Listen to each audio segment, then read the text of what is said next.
Hey everybody, it's Maria from cardbomb.com and I'm so glad to be here today creating for Tonic Studios. Today we're going to be taking a familiar technique and putting a twist on it. So we'll be watercoloring with Nuvo Shimmer powders, but we'll be doing it on black cardstock. I started my card out by selecting a sentiment from the stamp set called A Little Something for Harry.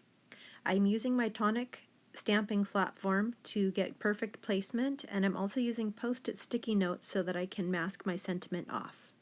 I heat embossed my sentiment in white, and now I'm using my rectangle dies to cut out my mask. I'm going to be stamping on top of that mask, and having the mask there is going to help me get a perfect rectangle frame around my sentiment. I'm using a floral stamp from the Dainty Daisies stamp set, and I will be stamping it repeatedly in clear mark ink and embossing with clear embossing powder. I'm using a trick here with acetate so that I can put my dirty stamp on top of it and position it perfectly instead of having to clean it every single time I want to reposition the stamp. I'm going to stamp and heat emboss repeatedly until I've framed my sentiment all the way around with those beautiful florals.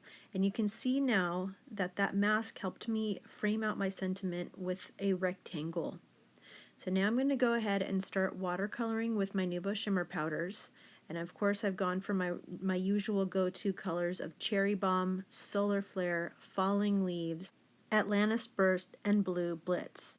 Now this is the part where the technique starts to deviate from what we would do on watercolor paper.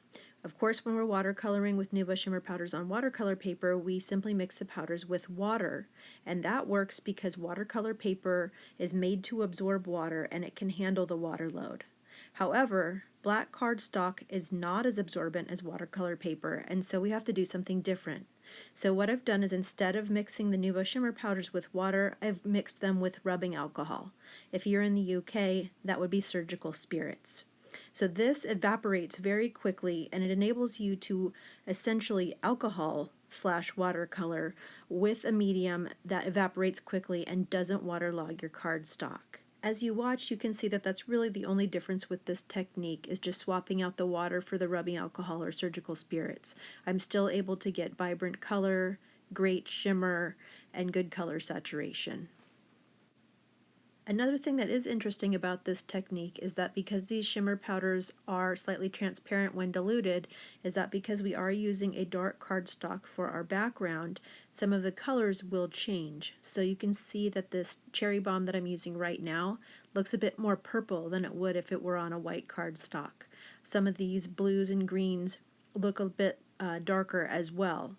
And I do want to tell you that if you mix your shimmer powders a little bit thicker, you can, I don't want to call it caking them on, but you can lay them down thicker and have them be a little bit less transparent. So on some of these I am doing one layer and then I'm going back over and giving a second coat so that the color from the shimmer powder will really show through on top of that black cardstock. Once I'm done laying down all of my color, then I'm going to grab for those masks that I made at the beginning. I don't know if you noticed I actually made 4 masks at once when I used the rectangle dies to cut out my masks. And I'm going to go ahead and grab that mask and put it right on top of my sentiment so that I can now add some splatters. So I've just added a bit more alcohol or surgical spirits to that blue-green color that I mixed up at the bottom, and now I'm using my number 2 paintbrush and my Tim Holtz poking tool just to splatter a light mist of that all over the background.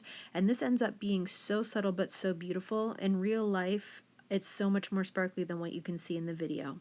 Now I'm using some white acrylic paint on that piece of acetate that I used earlier, and I really wish, I'm being honest, I really wish I hadn't done this.